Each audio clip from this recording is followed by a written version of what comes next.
Donald Trump wins the presidency of the United States. He is now going to be called President-elect Donald Trump. He's walking up right now. You see him right there. We already knew we were coming down this path. And I remember the moment that we said, we got to go, and we got to go now. We had kind of been planning for 2016, seeing what we kind of thought might happen, waiting to wait it out, praying that it wouldn't happen. Some family stuff happened. We had to stay, so we made everything work. And then the second time we were petrified. That's the truth. Back when we lived in the United States, I worked around 80 hours a week. You know, a good, easier week might be mid 50 hours to 60 hours. It's go, go, go, go, go, go, go, go, go, go, go, go. And you kind of have to do that there. I read something that said, you know, the cost of living here is 40% of what it is in the United States. So if you can imagine, it takes a lot to be able to live and survive in the United States. So we had to work a lot. So your focus changes from like, oh, I got a 3-year plan to, you know, we have a 5-year plan. Now we have a 10-year plan, and you start seeing yourself in 10 years and you're like, wow, our needs are going to change. And I think Uruguay for me filled a lot of those voids too, or vacancies or needs that we were falling behind on where we were. Portugal was on our list, Oceania, so we looked at New Zealand, we looked at Canada. We had the same criteria, but then there were a lot of things that I looked at that maybe Chas didn't. Like, Chas started with climate, and then I was like, okay, I want to look at the stability of the government. I want to look at the what type of democracy is it? We both wanted to make sure that it was inclusive and accepting of all types of people. Homosexuality has been legal in Uruguay for more than 80 years. It is considered one of the most friendly and safest countries in the world for the LGBT community, standing out in America and the world. That was really important to us. Where we come from, walking at night alone, 2 women together, arm in arm, or just anybody walking alone at night, it's not okay. It's not safe. You can't do that, and it's not built.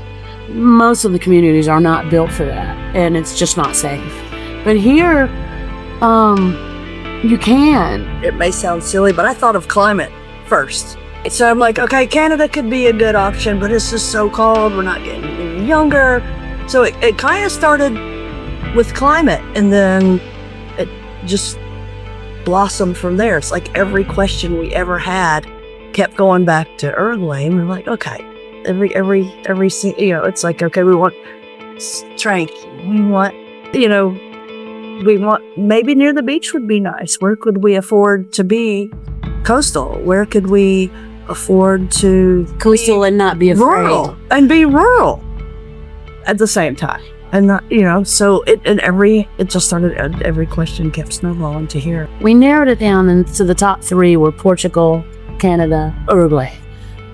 And Canada was too cold, but a wonderful place. It probably made the top 2. Portugal, we were a little concerned in the stability of the region. But Uruguay was always our top.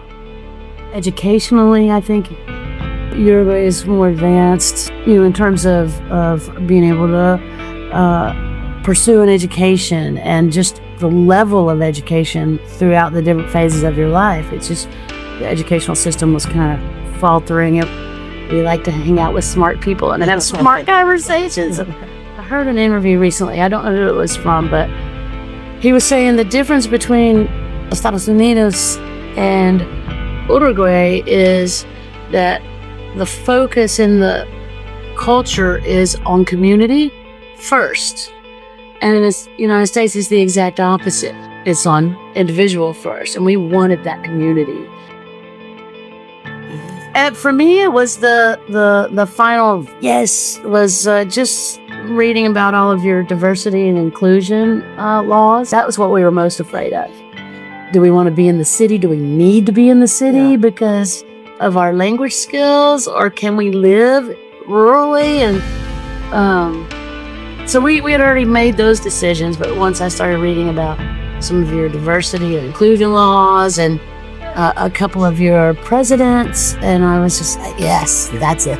I think once we started seeing because we were very rural at the time, we lived on a farm. And I think, for me, I'm not going to speak for Shelley, but I think it was seeing the little rural communities, but they were still seemed to be communities. Like where we were, it's like you're rural or you're not rural. There's kind of like you're not so close-knit with your neighbors. You're kind of alone on an island.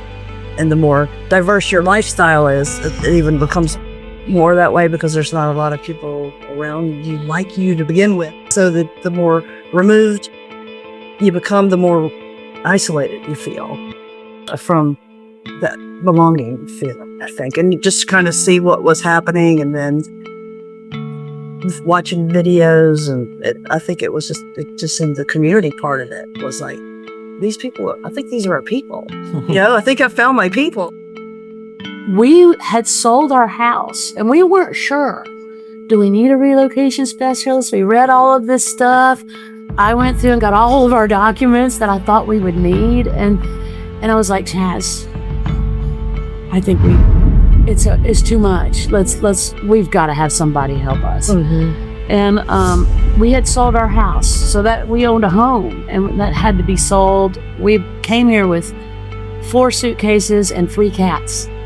And the cats were harder to get here than us, so that was a big process. And I just couldn't take it all. And it was just like, we need help.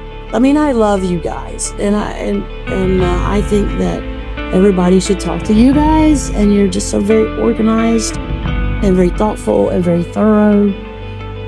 But if that's not the path that they take, I would still say it can be done, but you can do it, and just do it. That's what I would say. You can do it. You can do it. If we can do it, anybody can do it. Particularly with the backdrop of why we felt the need to go. We're scared, and we're scared. We don't want to leave, but we also, this is our home, and we love it. We love the people and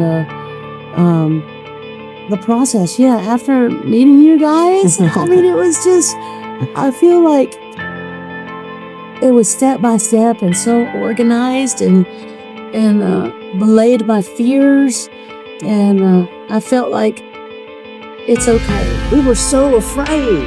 Yeah. The second we got off the plane, and then the second we met with you guys, it's like, why did we wait so long to do this? It was nothing. Yeah. I think it's going to just be so hard, and it's not, you're going to be uncomfortable, you're not going to speak the language, and whatever. And I even said, I was expecting a culture shock more than I got. I feel at home. I feel my friends are great, best friends I've ever made. I have tons of them. I'm surprised more of them have not streamed through to the back porch. They just stop by. What are you doing? Come on in. Yeah, it's all day, every day. The best thing is just the people. I can't even... I love them. And I know they love me. Like, already I love them. I have, like, not just one best friend. I have, like, 40 best friends. It's the best place I've ever been in my entire life.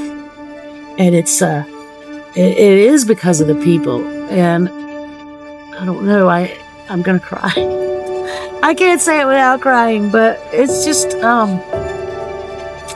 the people here. I feel so loved, and except sorry, I just can't. And that's been a problem with our families. Yeah, total accepting, and it's like now I feel like I have a family that they're all my younger kids. I call them kids, but they're fully grown. But they're old enough to be like, they should be my nieces and nephews' age. Like, that's what they are to me, and that's what they're the TTs. I had hoped that Uruguay would be everything that we thought it would be, but it's that times 1,000.